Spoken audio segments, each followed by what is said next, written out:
जय हिंद साथियों, स्वागत है आपका एक बार फिर से इस नई वीडियो में। दोस्तों, आज की इस वीडियो में एक इम्पॉर्टेंट टॉपिक के बारे में हम चर्चा करेंगे। जैसा कि काफ़ी लोगों के मैसेजेस भी आते रहते हैं और काफ़ी जब से हमने मेंबरशिप शुरू की है, काफ़ी लोगों के ये डाउट्स हैं कि जो बैंकिंग को लेकर लोगों के अंदर ज़्यादा क्यूरियोसिटी है कि बैंकिंग के बारे में हमको बताया जाए, खास तौर पर जो बैंक क्लर्क का जो एग्ज़ाम होता है उसके बारे में आपको बताया जाए। और दूसरा कि आज की इस वीडियो में हम वो कंप्लीट चीज़ें समझेंगे कि जिससे आपको एक क्लैरिटी मिलेगी कि बैंकिंग के एग्जाम के अंदर क्या क्या चीज़ें होती हैं, क्या आपको उस साइड में जाना चाहिए, इसका जो लेवल है वो किस प्रकार से बढ़ गया है, और एक कैंडिडेट को कैसे पता चले कि मैं बैंकिंग के लिए प्रिपेयर हूँ या नहीं हूँ। अगर मैं नहीं हूँ तो मुझे कितनी और मेहनत करनी पड़ेगी। साथ ही इस वीडियो के अंदर हमने एक क्विज भी ऑर्गेनाइज की है, एक मॉक टेस्ट भी रखा है, जिसके के अंदर सेम वैसे ही आपको वो जो एग्ज़ाम के अंदर जैसे आपको फील आती है सेम वैसी ही आएगी। आप उस मॉक टेस्ट के जरिए ये जान सकते हैं कि आपका जो लेवल है क्या है, आपको कितनी और मेहनत करने की आवश्यकता है, या आप बैंकों के एग्जाम के लिए प्रिपेयर हैं या नहीं है। तो ये सब चीज़ें आज हम इस वीडियो में देखने वाले हैं। तो चलिए शुरू करते हैं। तो दोस्तों, जैसा कि आप जानते हैं कि जो एक्स सर्विसमैन के लिए जो सेना से निकलने के बाद बहुत सारे ऑप्शंस रहते हैं, जिनमें से बैंकिंग के अंदर जो करियर बनाना वो एक इम्पोर्टेंट आपका करियर एस्पेक्ट्स माना जाता है। दोस्तों, उससे पहले जैसे कि काफ़ी लोगों ने मेंबरशिप ज्वाइन किया। अगर आपको अपने बेसिक्स के अंदर प्रॉब्लम है तो आप अपना बेसिक स्ट्रॉन्ग कर सकते हैं। हम यहाँ पर जो है ज्वाइनिंग के जरिए यहाँ पर बेसिक की क्लासेस चला रहे हैं। अगर आपको पर्सनल गाइडेंस की ज़रूरत है, स्टडी मटेरियल की ज़रूरत है या मॉक टेस्ट की ज़रूरत है, कहने का मतलब कि अगर आप गवर्नमेंट जॉब की तैयारी कर रहे हैं और आपको किसी भी प्रकार की सहायता की जरूरत है तो आप ज्वाइन के बटन के जरिए यहाँ पर हमको ज्वाइन कर सकते हैं। तो आपको पर्सनल गाइडेंस प्लस सारी आपको facility, online classes, mock test और स्टडी मटेरियल यहाँ पर प्रोवाइड किया जाएगा। दोस्तों, अभी बात कर लेते हैं बैंकिंग के जॉब्स की। तो बैंकों की तरफ लोगों का रुझान ज़्यादा क्यों होता है? बाकी भी अन्य जॉब है, स्टेट गवर्नमेंट के जॉब है, टीचर्स के जॉब है, पुलिस के जॉब है, इसके अलावा एसएससी के जॉब्स हैं, लेकिन लोगों का जो रुझान होता है खासतौर पर एक्स सर्विसमैन का, बैंकों की तरफ ही ज़्यादा रहता है। उसके कुछ एक रीजन मैंने यहाँ पर लिखे हैं, हालांकि और भी रीजन है, बट जो मेन रीजन है वो यही है कि आपको एक तो पे प्रोटेक्शन मिलता है। आप जिस सैलरी से आप छोड़ के आते हो उससे ज़्यादा सैलरी से आपको बैंक में स्टार्ट किया जाता है, प्लस बाकी के भी अलाउंसेज रहते हैं। इसके अलावा आपको सस्ते लोन मिल जाते हैं, आपके जीवन में एक फाइनेंशियल स्टेबिलिटी आ जाती है। दूसरा, आपका जो ट्रांसफ़र पोस्टिंग होता है वो मैनेज हो जाती है, आप घर के पास पहुंच जाते हैं, और आपने जितनी हार्डशिप जो 15-20 साल में फेस की है उस पर एक विराम लग जाता है और आप अपने घर, अपने फैमिली मेम्बर्स के साथ रह सकते हैं। साथ ही एक आपको सोशल रेस्पेक्ट भी मिलती है बैंक में जॉब करने के बाद। तो ये एक बेसिक चीज़ है जिनकी वजह से जो एक्स सर्विसमैन का जो रुझान है वो बैंकिंग की तरफ रहता है। हम यहाँ पर बैंक क्लर्क की बात कर रहे हैं, हम यहाँ पर बैंक गार्ड की बात नहीं कर रहे हैं। और ऑफिसर, जैसा आपने देखा है कि क्लर्क के बाद ये ऑफिसर बनते हैं। यहाँ पर आने वाले एग्जाम्स बैंकों की खासतौर पर देख लेते हैं कौन कौन से। तो एसबीआई जूनियर एसोसिएट का जो एग्जाम होता है अभी जुलाई अगस्त में स्टार्ट हो जाएंगे उसके। इसके अलावा आईबीपीएस के अंदर 2 प्रकार के एग्जाम कंडक्ट किए जाते हैं क्लरिकल के लिए। एक तो आईबीपीएस सीआरपी होता है, जो हमारे सरकारी बैंक है एसबीआई को छोड़कर, उनके अंदर जो क्लर्क लगते हैं वो आईबीपीएस सीआरपी के थ्रू लगते हैं। तो उनका जो एग्जाम है अक्टूबर से स्टार्ट हो जाएंगे। और एक जो ग्रामीण बैंक हमारे होते हैं, हर स्टेट के अंदर ग्रामीण बैंक होते हैं, तो उनके जो एग्जाम है दिसंबर 2026 में शुरू हो जाएंगे। इनका जो कैलेंडर है वो आईबीपीएस शुरू में ही जारी कर देता है। इसके अलावा आरबीआई का एक एग्जाम होता है जो कि अप्रैल में अभी उसका जो प्री हो जाएगा, इसका भी नोटिफिकेशन रिसेंटली आपने निकला था, आपने शायद देखा होगा। इसके अलावा भी कुछ एक एग्जाम ऐसे बैंक के होते हैं, जैसे अभी नाबार्ड का निकला था। इसके अलावा और जो सहकारी बैंकों के एग्जाम निकलता है जिसमें कि एक्स सर्विसमैन का रिजर्वेशन होता है। बट बेसिकली हम मान के चले तो ये 4 ही जो एग्जाम है ये आपके होते हैं साल के अंदर। दोस्तों, प्री एग्जाम हम यहाँ पर बात करें प्री एग्जाम की। अगर कोई कैंडिडेट ये मानता है कि मैं प्री एग्जाम अगर उसने निकाल लिया है तो फिर उसको ज़्यादा गाइडेंस की आवश्यकता नहीं है, क्योंकि उसको पता है कि प्री एग्जाम में क्या क्या चीज़ें।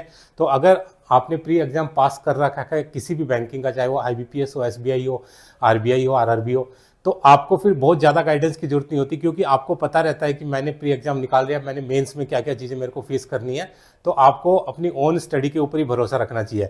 हम यहाँ पर बात कर रहे हैं उन कैंडिडेट की जिन्होंने या तो एग्जाम अभी दिया नहीं है या दिया है लेकिन उनका प्री क्लियर नहीं हुआ है, तो उनकी हम यहाँ पर बात कर रहे हैं। प्री एग्जाम के अंदर बेसिकली 3 चीज़ें आती हैं, इंग्लिश, मैथ्स और रीजनिंग। अगर हम निकाल दें आरआरबी को यानी कि ग्रामीण बैंक को, उसके अंदर इंग्लिश नहीं आती है, उसके अंदर खाली मैथ्स और रीजनिंग आती है। बेसिकली सभी एग्जाम्स का स्ट्रक्चर सेम ही है, जितने भी बैंकिंग एग्जाम होते हैं ये 3 सब्जेक्ट आपको देखने को मिलेंगे। तो इसमें बेसिकली आपके 30 क्वेश्चन होते हैं वो आपके इंग्लिश के होते हैं, और जो 35 और 35 क्वेश्चन होते हैं वो आपके मैथ्स और रीजनिंग के होते हैं। टोटल यहाँ पर 60 मिनट के आपके पास समय रहता है, और टोटल आपके 100 क्वेश्चन यहाँ पर करने पड़ते हैं। तो यहाँ पर बेसिकली आपका जो स्पीड है वो मैटर करता है कि आपका जो स्पीड है जो कैलकुलेशन करने का वो किस हिसाब से है। तो ये हो गई दोस्तों प्री की बात। अभी बात आती है कि क्या आप प्रिपेयर हैं इस एग्ज़ाम को फेस करने के लिए। देखिए, जिन्होंने प्री एग्ज़ाम फेस कर रखा है और जो प्री पास कर चुके हैं, उनको बेसिकली किसी की ज़्यादा गाइडेंस की आवश्यकता नहीं रहती है। उनको सिर्फ अपने आप को प्रिपेयर करना मेंस के लिए, और जो जो चीज़ें उन्होंने प्री में पास की हैं वही चीज़ें प्लस कुछ एक एडिशनल चीज़ें उनको मेंस में आ जाती हैं। यहाँ पर हम बात कर रहे हैं कि उन लोगों की जो कि जिनका की ड्रीम है, जिनका की सपना है एक banking as a bank clerk अपने आप को स्टैब्लिश करना, या फिर जिनका अभी टाइम है, जिनको 2 साल 3 साल 4 साल बाद अपने आप को प्रिपेयर करना बैंक के लिए। दोस्तों, मैंने काफ़ी कैंडिडेट्स ऐसे भी देखे हैं कि जिन्होंने 3-3 4-4 साल बैंक की प्रिपरेशन की और फाइनली वो नहीं निकाल पाए और उनको किसी दूसरे जॉब्स के अंदर जाना पड़ा। उसका एक मेन रीज़न ये है कि एक तो जो बैंकिंग के एग्जाम के अंदर जो अभी लेवल है हाल ही के वर्षों में काफ़ी बढ़ गया है, तो आपका जो पहले जो कट ऑफ रहता कम रहता था, अभी वो कट ऑफ है ज़्यादा जाने लग गया है। इवन एक्सर्विसमैन का भी कट ऑफ है वो 60 या उससे ऊपर जाता है काफ़ी स्टेट्स के अंदर। तो आपको ये ध्यान में रखना है कि आपकी वो प्रिपरेशन क्या उस तरह की है कि आप बैंकिंग का एग्जाम पार कर सकें। अगर नहीं है तो फिर आपको कोई दूसरे एग्जाम की तरफ देखना चाहिए, नहीं देखना चाहिए। तो ये सब चीज़ें आपको पता होनी चाहिए। तो इसका पता करने का एक सिंपल सा जो है चीज़ मैंने बता रखी है, काफ़ी कैंडिडेट्स के फ़ोन भी आते हैं, उनको भी मैं बताता हूँ कि आप एक बार कोई भी प्री एग्जाम को अटैम्प्ट करके देखिए, चाहे वो SBI का हो, चाहे वो IBPS का हो, चाहे वो RRB का हो। जब आप एक बार प्री को अटैम्प्ट करेंगे तो आपको पता लगेगा कि मेरा लेवल क्या है। अगर आप प्री एग्जाम अटैम्प्ट नहीं कर सकते हैं, नहीं कर पा रहे हैं, तो फिर उसके लिए हमने यहाँ पर ये मॉक टेस्ट है ऑर्गेनाइज किया है। तो दोस्तों, आपको ये देखना है कि आपका जो लेवल है, आपकी जो तैयारी है, क्या वो बैंक एग्जाम को प्रिपेयर करने के लिए काफ़ी है या फिर वो काफ़ी नहीं है। आप सिर्फ देख के या दूसरों को ऐसे दूसरों से बातें करके या दूसरों से मोटिवेट होके ही आप उसके पीछे तैयारी कर रहे हैं, एक्चुअल में आपकी जो तैयारी है वो आपने की है।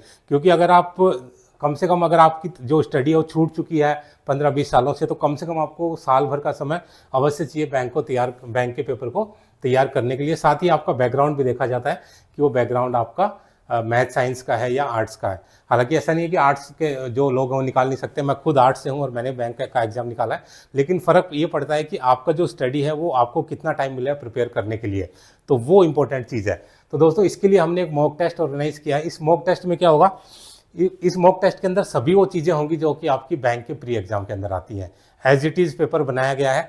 तो इस मॉक टेस्ट के अंदर आपको क्या करना है कि अपने आप को टेस्ट करना है कि आपका जो लेवल है वो क्या है। इसको कैसे आप स्टार्ट कर सकते हैं उसके बारे में हम चर्चा करेंगे, बट बेसिकली हम देख लेते हैं कि जैसे यहाँ पर शुरू के जो 30 क्वेश्चन होंगे, जो 30 क्वेश्चन होंगे वो इंग्लिश के होंगे।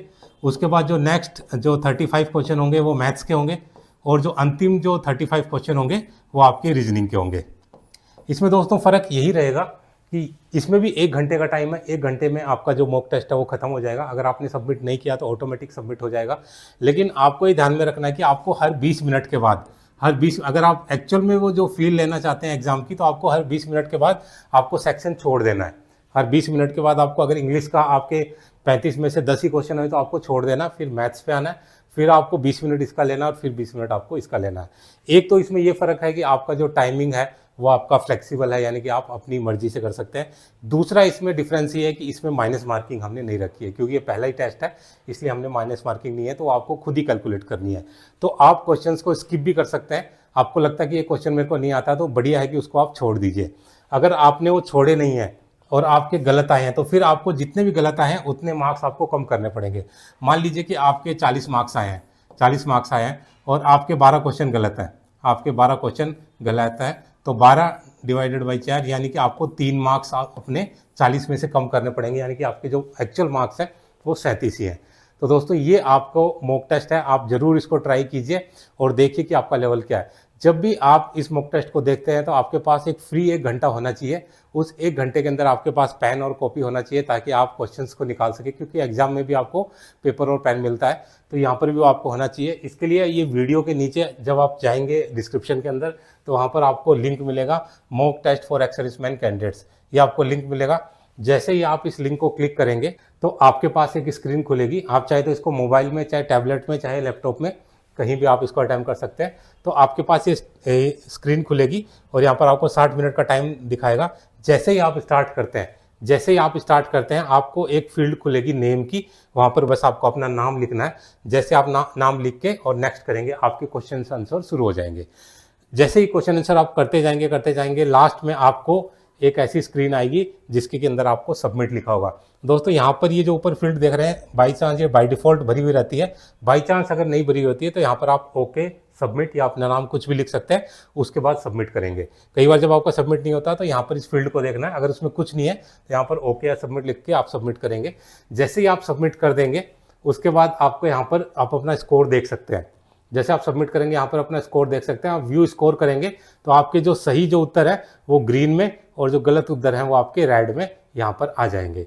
तो दोस्तों ये जो मॉक टेस्ट है इसको आप जरूर अटेम्प्ट कीजिए। अगर इस मॉक टेस्ट के अंदर आपके 50 मार्क्स आ जाते हैं, अगर इस मॉक टेस्ट के अंदर आपके 50+ मार्क्स आ जाते हैं बिना नेगेटिव मार्किंग के, तो आप मान के चलिए कि आप काफ़ी हद तक रेडी हैं बैंकिंग के एग्ज़ाम के लिए। आप मैक्सिमम, आपको ज़्यादा प्रैक्टिस की ज़रूरत नहीं है, आप थोड़ी सी प्रैक्टिस और करेंगे, आप बिल्कुल प्रिपेयर हैं बैंकिंग के एग्ज़ाम के लिए। लेकिन अगर आपके 40 या 35 या उससे नीचे आते हैं, 35 या उससे नीचे आते हैं, 35 या -35 आते हैं, तो फिर आपको थोड़ी प्रिपरेशन की ज़रूरत है। और अगर आपके 20 से नीचे आते हैं नंबर, अगर आपके 20 से नीचे नंबर आते हैं तो आपको फिर काफ़ी प्रिपरेशन की ज़रूरत है, आपको कम से कम 6-8 महीने प्रिपरेशन की ज़रूरत है। तो दोस्तों ये मॉक टेस्ट बनाने का उद्देश्य यही था। इसमें सारे क्वेश्चन वैसे ही लिए गए हैं जैसे कि आपके एग्जाम के अंदर आते हैं। तो ये बनाने का उद्देश्य यही था कि जो कैंडिडेट भी अभी डिलेमा में है, जो भी इस कन्फ्यूजन में है कि क्या मैं बैंकिंग के लिए तैयार हूं, वो जरूर 1 घंटे में अपने आप को जान सकते हैं कि मेरा बैंकिंग का जो सफ़र है वो अभी कितना बाकी है। तो आप इस टेस्ट को जरूर अटेम्प्ट कीजिए। जो भी कोई डाउट है, आपके जो मार्क्स हैं वो मेरे को जरूर कमेंट में बताइए कितने मार्क्स आए हैं। और इसके अलावा अगर कोई और डाउट है जो आपको क्वेश्चन से रिलेटेड है या मॉक टेस्ट से रिलेटेड है, तो उसको भी आप कमेंट के अंदर जरूर बताएं। दोस्तों उम्मीद है कि आप सभी ये मॉक टेस्ट को अटेम्प्ट करेंगे और इसका जो फीडबैक है वो कमेंट के जरिए जरूर बताएंगे। दोस्तों इसी के साथ ये वीडियो समाप्त करता हूँ। वीडियो में बने रहने के लिए आप सभी का धन्यवाद। जय हिंद, जय भारत।